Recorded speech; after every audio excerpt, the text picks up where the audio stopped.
recevoir une lettre de refus d'une maison d'édition, ou alors ne pas être sélectionné pour un concours de nouvelles, ou ne pas atteindre ses objectifs pendant le NaNoWriMo, ou alors ne pas vendre autant de bouquins qu'on l'aurait souhaité en auto-édition. Tout ça, ce sont des petits échecs qui font souvent partie du parcours de l'auteur, mais qui peuvent vraiment nous mettre KO. Et à ce moment-là, on n'a qu'une envie, c'est se mettre en boule dans notre lit et ne plus jamais sortir, et juste écouter des musiques tristes, voilà, être en PLS et avoir des réflexions hyper existentielles et philosophiques sur la vie, en mode oh, je vais jamais y arriver, quand est-ce que j'ai cru vraiment que je pouvais devenir écrivain? Et cet état, il peut durer 1 minute, 1 heure, 1 semaine, 1 mois, voire plus, et ça peut être difficile de se relever de ça.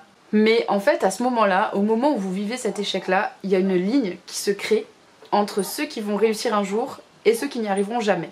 Parce que face à l'échec, il n'y a que 2 options. Soit on retrousse ses manches, on persévère, on se remet au boulot, on essuie les larmes et le maquillage qui a coulé et on se remet au boulot. Soit on abandonne l'écriture à tout jamais, on referme le tiroir et on se dit c'est pas pour moi. Et dans ce cas-là, c'est sûr qu'on ne va jamais y arriver. Celui qui persévère et qui se relève après 1 ou 2 ou 3 ou 10 échecs a fondamentalement plus de chances de réussir que celui qui abandonne dès le premier coup en fait, ou même après. Et c'est sûr que c'est pas facile, hein, quand vraiment on a mis tout notre cœur, c'est pas facile de se prendre cet échec et ce refus en pleine face, mais pourtant il faut bien se remettre en selle si on veut y arriver un jour. Parce que c'est très difficile, voire quasiment impossible, et c'est très rare que les auteurs y arrivent du premier coup, que ça soit pour publier leur roman dans une maison traditionnelle, ou que ça soit un succès en auto-édition dès le premier coup, c'est très rare. Donc forcément, vous allez vivre des échecs, il faut l'accepter, il faut être conscient de ça, et se dire que c'est pas dramatique en fait. Tous les auteurs ont vécu plus ou moins ça. Stephen King par exemple, il avait un clou où il enfonçait à chaque fois qu'il recevait une lettre de refus sur ce clou-là. Il a dû remettre un 2e clou tellement il avait de lettres de refus. Ça l'a pas empêché d'être un auteur à best-seller aujourd'hui. Donc n'oubliez pas que votre manuscrit, ce n'est pas vous, et que si votre manuscrit a été refusé, si votre manuscrit ne marche pas, ce n'est pas vous le problème, ce n'est pas votre personne, ce n'est pas votre personnalité, c'est simplement votre texte. Ce texte, peut-être que vous avez donné le meilleur de vous-même, c'était sans doute la meilleure version possible à un instant T, mais à l'instant U, V, W, X, Y, Z, waouh, je connais mon alphabet, peut-être que maintenant, à l'heure actuelle, vous avez acquis d'autres connaissances, peut-être que vous avez lu d'autres bouquins qui vous ont donné d'autres pistes de réflexion, d'autres pistes d'amélioration, peut-être que vous savez plus de choses sur comment on écrit, comment améliorer son style, vous savez plus de choses sur les personnages, sur la structure narrative, etc. Et tout ça, vous pouvez l'utiliser pour améliorer votre texte et donc pour en faire la meilleure version possible à cet instant-là. Bien sûr, il y a toujours possibilité d'améliorer votre manuscrit, et ça c'est un autre problème aussi, de savoir quand est-ce qu'on arrête de travailler son manuscrit. Bon, c'est pas le sujet de cette vidéo. L'échec et le refus, c'est le moment parfait en fait pour regarder votre manuscrit sous un nouvel angle et vous demander quelles sont ses qualités et quelles sont ses faiblesses.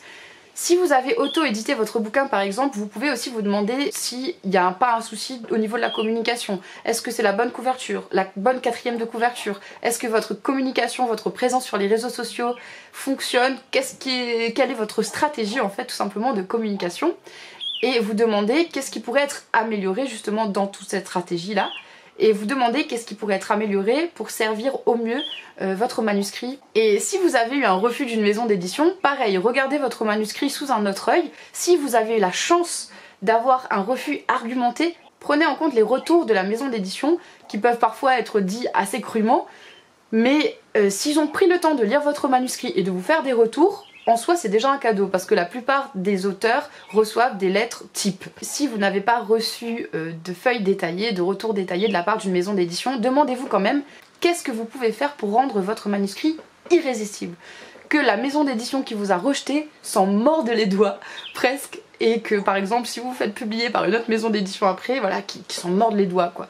Donc au lieu de le vivre comme un échec, prenez-le comme un défi tout simplement, et dites-vous ok, je vais leur montrer de quoi je suis capable et je vais leur montrer qu'ils ont eu tort de refuser mon manuscrit par exemple, et ça peut vous redonner un petit peu la pêche et la motivation nécessaire pour revenir en selle et pour reprendre votre manuscrit. Et puis rappelez-vous aussi que si vous avez échoué, en fait ça veut tout simplement dire que vous avez essayé déjà.